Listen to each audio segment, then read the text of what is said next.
Back here with Barry Joe, still live, February 11th, Tuesday, 2020.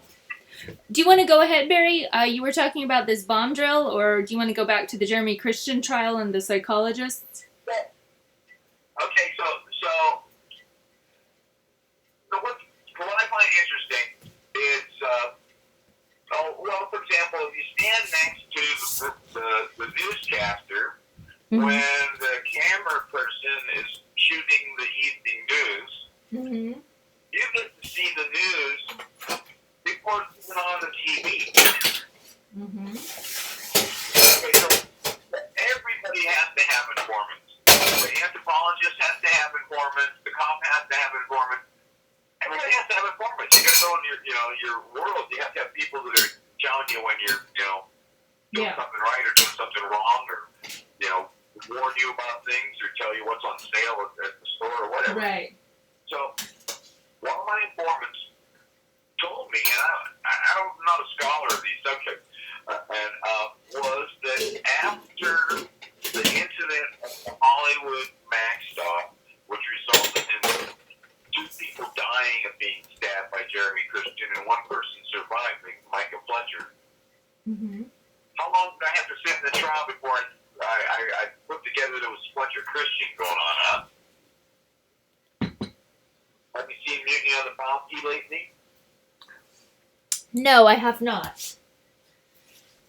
Well, it happens to be about the ship that are trying to take breadfruit as one of the things that the English colonial empire, is going to feed the slaves with so they can rip off even more people. And it ends up being quite an ordeal, which is why it's been serially made into movies, of no doubt, after being a book, which is based on a true story, where there was actually a mutiny, and Marlon Brando played the part of Fletcher Christian.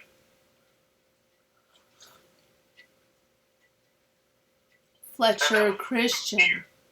Oh, no. Yeah, so Fletcher and Jeremy Christian. Wow. So how silly is that for me? Yes. You wouldn't get the joke until you knew all this stuff. Thank you. Okay, so truly, here's what happened on that. And this is a good thing for us to know. Because they used it in a Star Wars plot. Right? Mm-hmm. So they're using it in a Star Wars plot. That must be a good idea. Star Wars is pretty successful, I hear. All right, so what they discovered, spoiler alert, is Pitcairn Island in the Pacific Ocean was wrongfully sighted on the British Royal Navy maps. Plural. Like all of them. It was a typo. Mm-hmm. So the island wasn't there.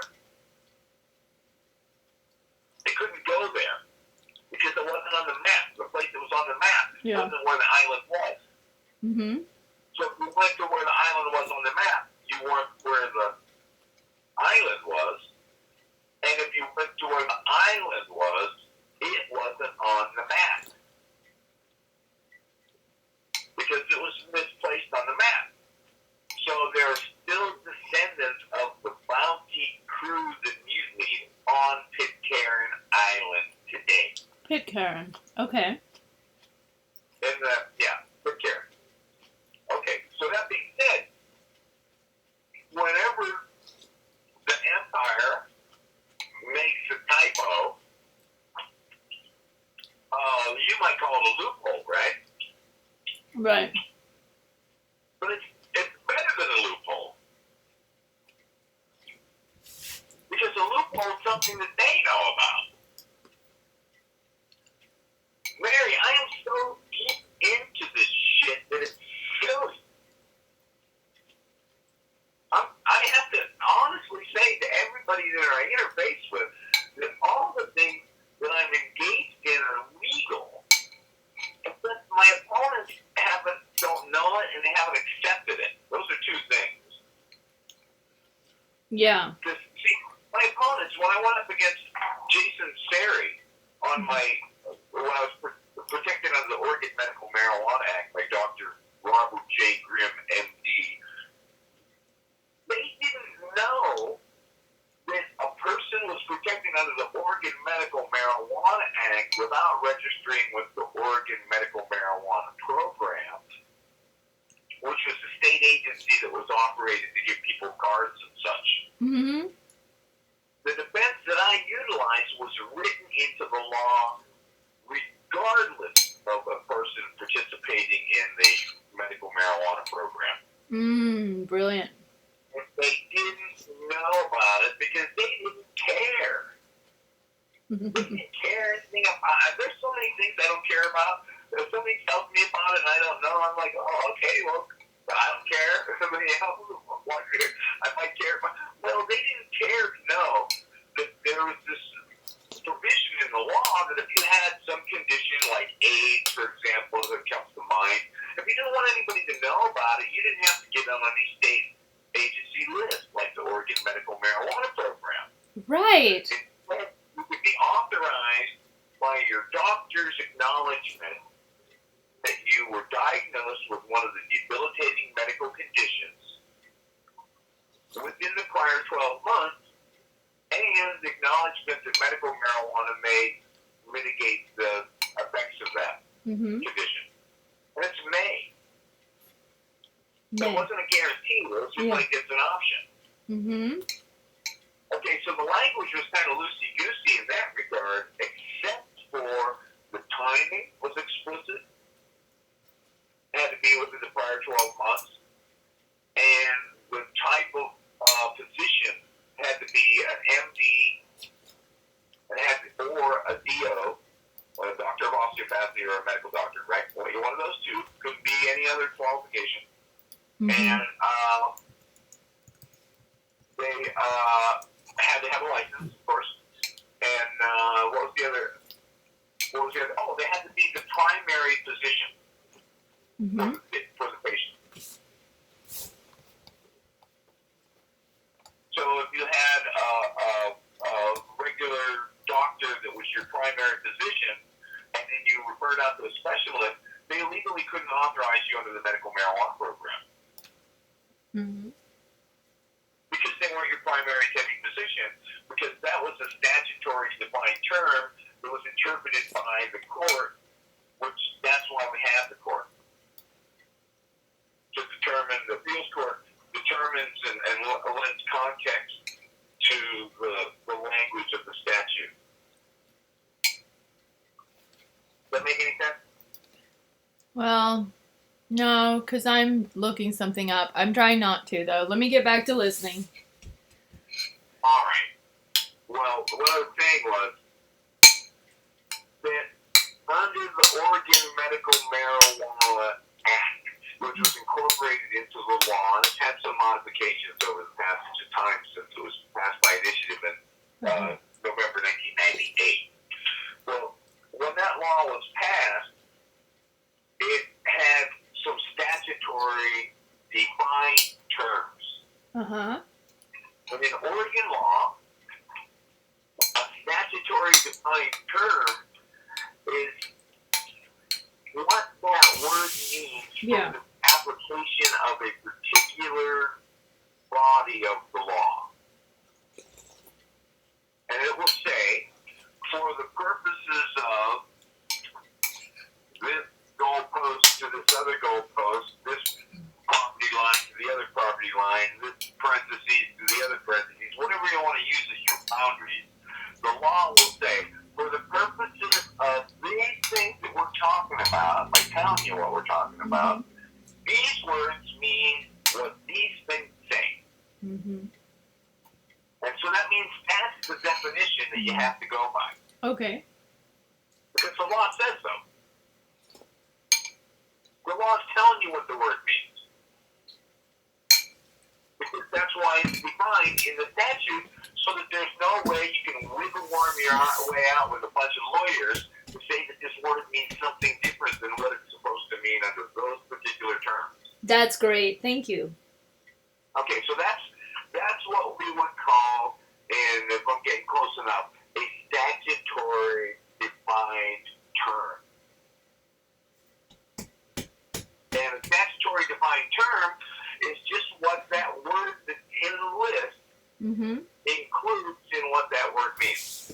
Mm-hmm. And so anytime you get to that word, you have to refer back to that word's definition, Mm-hmm. because that's what the statute told you that word means. That you're stuck with that. Mm-hmm. Okay, well, the fact that you're stuck with gets to be challenged and further kind of finessed and spelled out and, further defined or whatever, however you want to narrow it or broaden or whatever the instance is. And that happens in the appellate record, which could either be in the Oregon Court of Appeals, relying on Court of Appeals decisions and Supreme Court decisions, and Supreme Court decisions mostly relying on Supreme Court decisions, and maybe agreeing with Court of Appeals decisions that they don't have to agree with, because they created the Court of Appeals as kind of like their baby to take a lot of weight off their workload, and they can smack their baby anytime they want. Oh, that's terrible. Is that I just read the most interesting thing about the homeless. The homeless camps in Eugene. Basically, they're kind of defying the Court of Appeals ruling regarding unconstitutionality, and like that's what I got out of it. Acting like that doesn't exist. Like, let's just, or isn't that what was this a Portland thing? I don't know. No.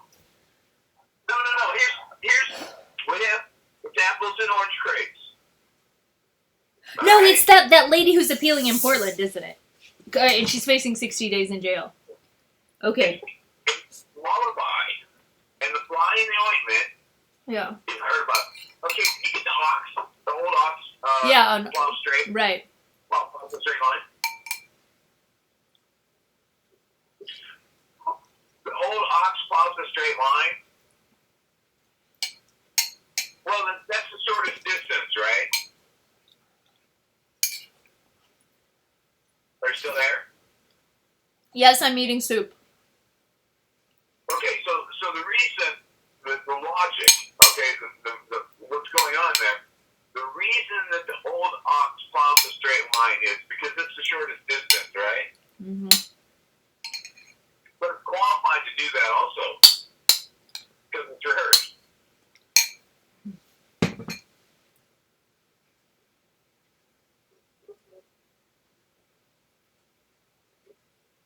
Yes? No?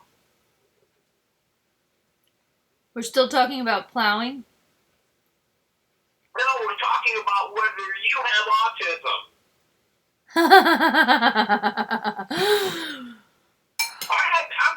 You're going to fucking stab me on the max if you keep this shit up, Mary.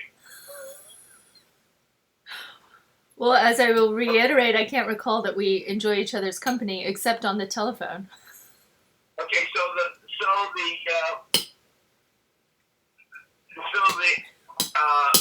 axiom, the metaphor, the maxim, I don't know, old ox follows a straight line. Okay.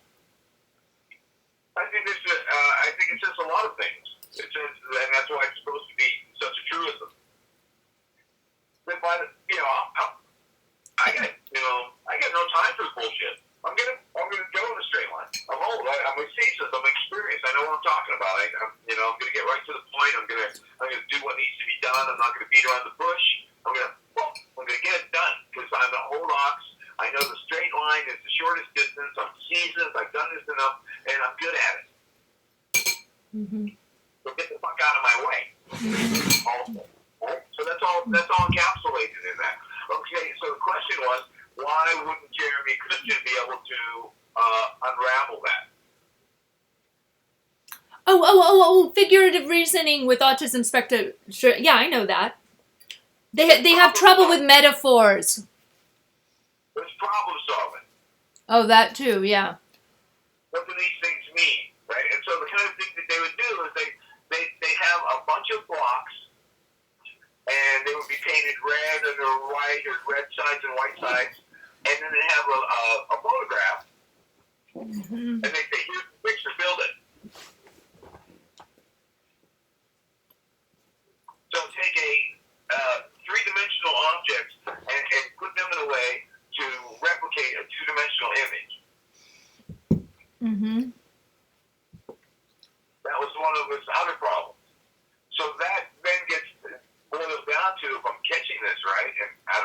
not be any different than the jurors.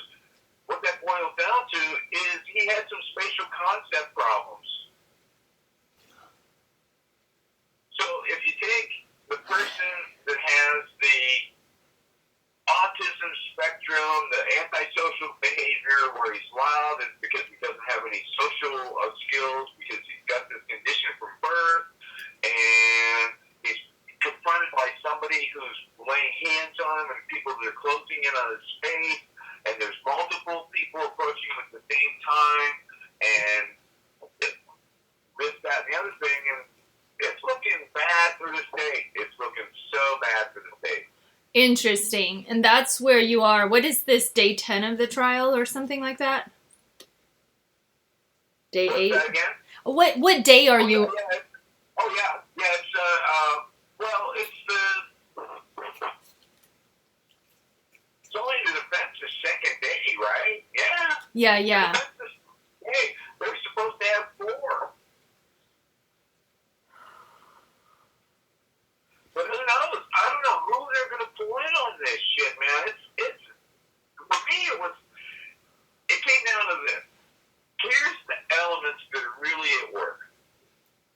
Okay, you have the person, Jeremy Christian, which any person at all, without fail, will recognize the abnormal behavior characteristics that this fellow expressed that day and maybe the day before, maybe forever.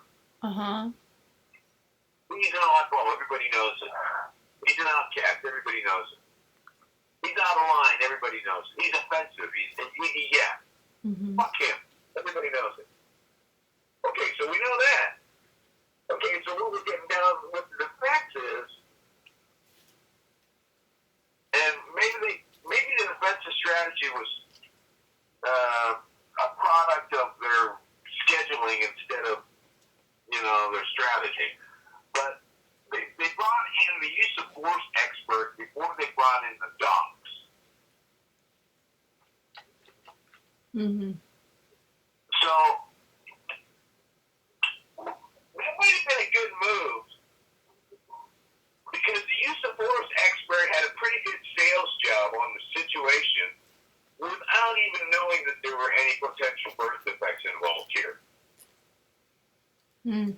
Mm-hmm. See what I'm saying? Yeah. The use of force expert said, a person under this situation, this would happen, this would happen, look at it, it's 3 against 1. And if you have a plate in your head and you can die from getting pushed down a 3rd time, that might be the time you start stabbing people.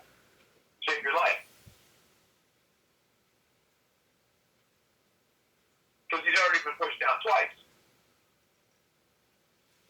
Right, so that was the use of force angle on it, and I'm just giving the I'm not getting into the depth of why he made the various assessments, but yeah, it was a defense expert that was a person that trained people on use of force, including cops, and got certified by Taser, so he could do Taser classes, and that's his gig, and he does. Use of force training and use of force testimony, and he was testifying yesterday about the dynamics that were at play at that particular time, right? And how once you start adding more people into the mix, your reasonable options is how you respond change. Hey, Barry, I want to ask a question. If I relook at the footage, I can answer my own question. But from your knowledge of the footage, would you say that in the 2 times Jeremy gets knocked out by Micah, do you think Jeremy suffered enough impact that he could have had some concussion type activity that would have... Okay, say you get punched in the face, your head gets knocked back. Your brain sloshes to the back of your skull and goes back and forth like a little basketball inside your skull. That causes internal brain injury, right? Like when I got thrown down by the sex attacker at Meals on Wheels, he most likely caused traumatic brain injury, a minor, not as excessive as some concussion, but he caused concussion. That's what I'm asking. Yeah. What you just said, because there were 4 police officers at the wrong door, and it was mine. Oh, how awkward. How awkward. Sorry. Yeah, shall I begin again? All I'm asking is, do you think Micah's... Yeah, they're looking for my neighbor or something. Okay, do you think Micah's blow to Christian, knocking him down, sloshed his brain in his skull, such that he was given a small concussion? No. Here's where we're going. All right, this is exciting stuff. Okay, so the two people that were testifying that were medical, we'll say professionals, they were psychologists. Was that medicine? Yeah. Okay, they were both doctors. Okay, they get PhDs. Okay, but they were practicing psychologists, right? So I helped some laugh with their cops coming to my door. That's so fucked up. They're hot on your trail. They want you can invite them in onto the show. I'll totally hi, what's your name? What's your favorite color? I have to smoke more weed right now. So okay, well we're wrapping up at